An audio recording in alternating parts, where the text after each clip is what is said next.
Today I'm going to be breaking down the celestial phenomenon, the blood moon, and how it's esoterically connected to the numerical spectrum of our reality that works in synergy with monotheistic context systems. And then when you go to Revelations 5:18, it talks about the scroll of the Lamb, which is your tablets of destiny, which is basically the halls of Amenti as you go through the galactic center to where you're no longer subjugated by the dualistic energies of the three-dimensional matrix. The reason they call the moon sin because it's basically the embodiment of the material world, which is basically external stimulation, which makes you an antichrist because you are anti yourself, because now you have an emotional connection to people, places, and possessions. I told you in the last transmission, the moon was told into our solar system from planet Jupiter by Draconian reptilians, who was also known as the cherubim, who was also associated with the dragon, right?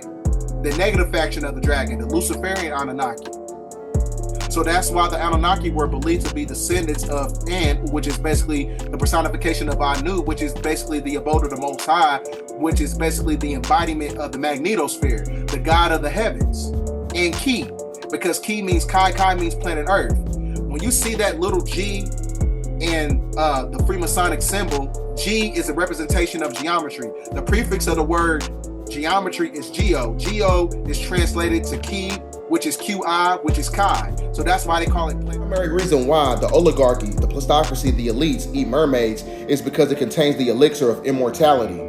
And the reason that is because they have the ability of regeneration. Because your telomeres is basically the gene expression that is connected to your telomeres that is also amplified by the energetic frequency of the soul that exemplifies immortalized cell lines.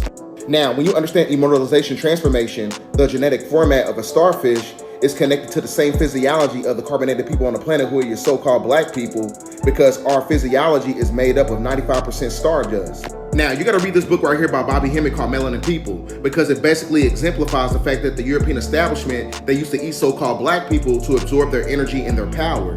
So it was not a coincidence that the elites also eat mermaids, because like I said, our physiology is connected to the inception of creation. So if it's connected to the inception of creation, it has an infinite amount of regeneration. Now, humanity only discovered 5% of the ocean, which basically denotes the fact that mermaids are actually real. Now, when you understand Japanese folklore, they basically talk about how when you eat a mermaid, it basically grants immortality. Ladies and gentlemen, the veil is lifted. And the more that we go through the spiritual metamorphosis by way of the pole shift, the more the truth is going to get exposed about all these entities that's coming from the ocean, all these mermaids.